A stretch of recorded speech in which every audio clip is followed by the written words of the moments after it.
My name is Tedros Mehari. I'm from Jacksonville, Florida. I live in the United States.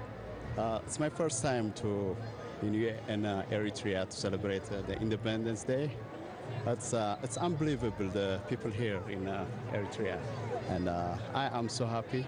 And first of all, I would like to congratulate all Eritreans, our military, and I mean, we are so proud. I'm so proud to be Eritreans, and I'm so happy to celebrate with my people here in Eritrea, and it's amazing. I mean, the people here, there's over 100,000 people here. When you see it, seeing is believing. You cannot believe this. So what impressed you the most from what we have seen so far? I mean, it's unbelievable to see the people over here, you know. People came from all over and celebrate the Independence Day. That is unbelievable. I'm so excited and I'm so happy, you know, to see this. Okay, my name is Abraham Semire.